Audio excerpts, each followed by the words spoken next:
সত্যি তো বাড়ি যাওয়ার সময় ভালো লাগে না, পেয়েছি তো কেমন চাঁদের মুখে দিয়া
আছে আছে কৃষ্ণ জগদীশ্বর ভগবান তিনি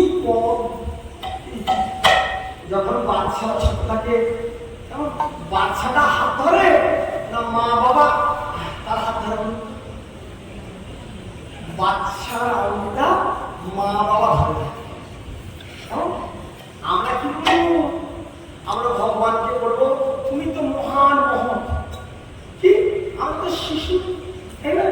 তোমার কাছে আমরা শিশু ছিলাম। প্রভু যা অপরাধ করেছি আমি তো জানি না কোনটা অপরাধ আর কোনটা ভালো ছিল কিছু না, তোমার কাছে তুমি বিচার করে বলতে পারবে কোনটা ভালো মন্দ। তবে কি জানো, যেদিন আমার এই দেহটা শেষ হবে, যেদিন দেহের অবসান করবে, তোমার চরণে আমার বিনীত হবে। জানো তো আমার হাত ধরে পর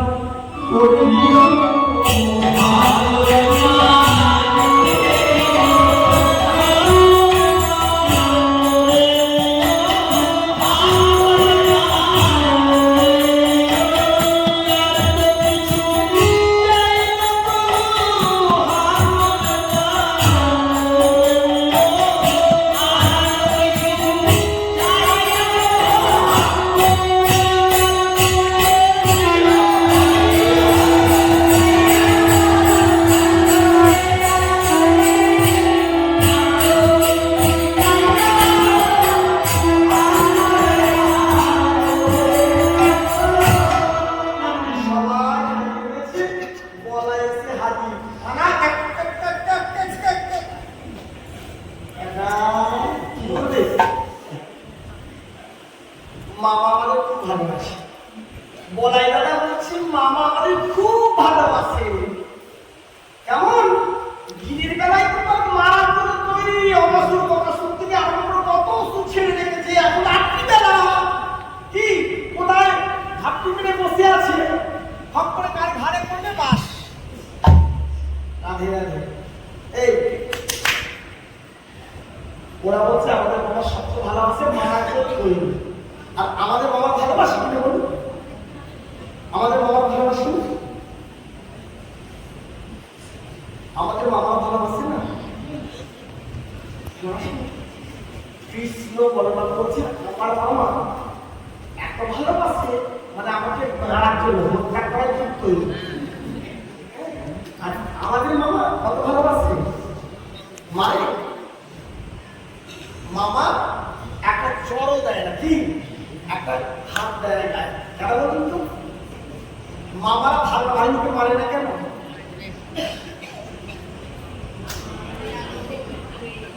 কানে খাটে মামা যদি ভাবনা ভাগ্নিকে মারে তাহলে কি হবে? হাত খাবে, হাত খাবে না না, ওটা কারণ কি বলুন তো?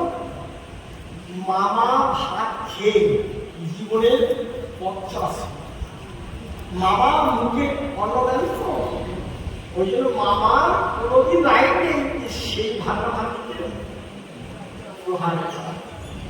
বুঝে গেল? এই জন্যই তো মামা মারা গেলে প্রথম ভাগনা ভাগি জল পায়, ছেলে হাতে জল পাবে না, প্রথম ভাগনা ভাগি জল। বুঝে গেল তো? না ভেবে ওই জন্য মানতে পারে না। আমরা কি বলি? হাত মাথা রাধে রাধে। তো কি বলা এসে বলছি আমি আছি, তুমি কি আমার এখানে যন্ত্র আছে, বলের খানে কি আছে?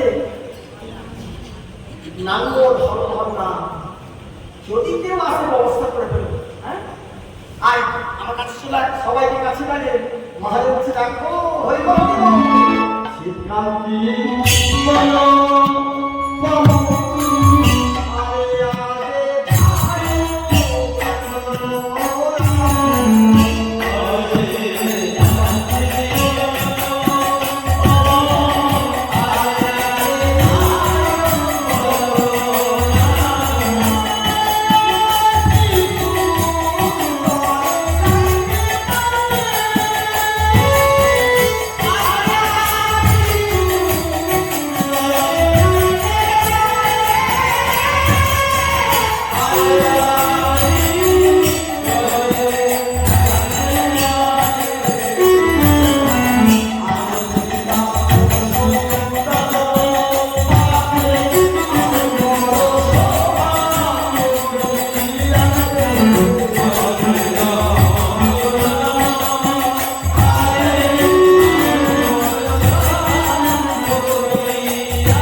বলছি, ভালো লাগে না, বুঝতে পারছি। যদি বৃন্দাবনে গিয়ে থাকেন, আবার বলছি, আবার যাবেন, কি দেখবেন? যাবতীয় যাবত গ্রাম, মানে যেখানে রাধারানী শ্বশুর বাড়ি। আরে যেদিন যাবেন সেখানে গিয়ে বলে যাবতে যাবো, মানে রাধারানী শ্বশুর বাড়ি।